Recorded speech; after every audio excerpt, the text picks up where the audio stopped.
Parfois, pour comprendre quelque chose d'aussi complexe que nos villes, eh bien, il suffit de 2 mots. Juste 2 mots. Ils ont l'air simples comme ça, mais ils cachent tout un monde. Alors, explorons-les ensemble. Et les voilà, c'est ça notre point de départ aujourd'hui, environnement urbain. Ça peut paraître presque trop simple, non? Mais croyez-moi, ces 2 mots contiennent tout un univers de signification, de couches et de connexions qui définissent notre expérience de tous les jours. Alors la vraie question qu'on doit se poser, c'est que peuvent bien nous apprendre ces 2 petits mots sur le monde incroyable que nous avons bâti? C'est ce qu'on va décortiquer et explorer maintenant. Allez, on attaque avec le premier mot, environnement. Spontanément, quand on entend ce mot, on pense à quoi? À la nature, aux arbres, aux vers, quoi. Mais en ville, c'est une toute autre histoire. Oui, parce que l'environnement urbain, c'est beaucoup, beaucoup plus que juste la nature. C'est l'ensemble du tissu qui compose notre vie en ville. Le tissu physique, social et culturel. Ce sont les murs, les rues, bien sûr, mais aussi les interactions entre les gens, les idées qui flottent dans l'air, tout ce qui nous façonne au quotidien. On peut imaginer ça comme 3 couches qui s'empilent les unes sur les autres. Il y a d'abord le bâti, tout ce qu'on voit, les bâtiments, les routes. Ensuite, il y a le social, le réseau invisible de nos communautés, de nos interactions. Et enfin, le culturel. Ça, c'est l'âme de la ville, son histoire, son art, sa créativité. Et c'est justement la façon dont ces 3 couches se mélangent qui donne à chaque ville son caractère absolument unique.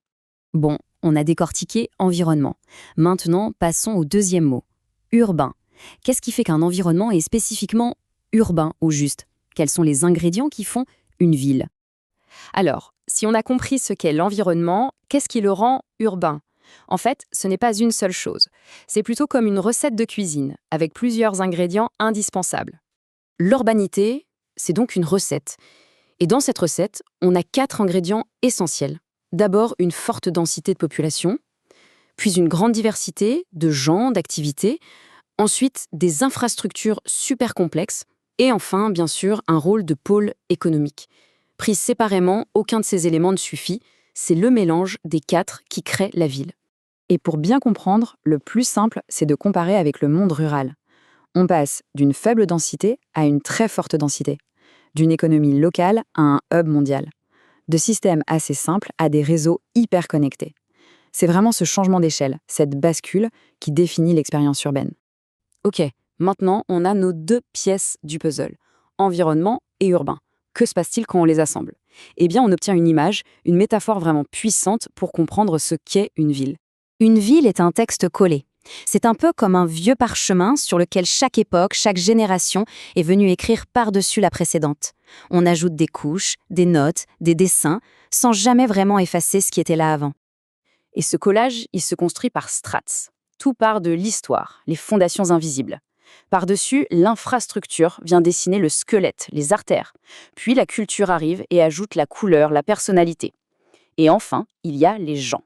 C'est nous, les auteurs vivants, qui continuons d'écrire l'histoire chaque jour. Donc, ce qu'il faut retenir de tout ça, c'est que environnement urbain, ça ne désigne pas juste un décor, non. C'est un système vivant, dynamique, fait de couches et qui ne cesse jamais d'évoluer. Nos 2 petits mots du début, ils ont pris une sacrée dimension, non?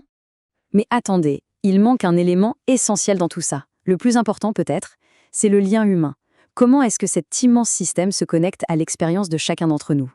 Pensez-y, chaque personne qui vit dans une ville ajoute une perspective unique à cette grande histoire collective. C'est le pouvoir de l'individu au cœur de la masse. Chaque parcours de vie est un fil de plus, tissé dans cette immense tapisserie qu'est la ville. Et ça nous mène à une conclusion assez belle, je trouve. Une ville, au final, c'est une histoire écrite par absolument tous ceux qui y vivent. Ce n'est pas l'œuvre de quelques architectes ou planificateurs, c'est une narration collective, co-créée en temps réel par des millions de mains. Alors voilà la question que je laisse en suspens.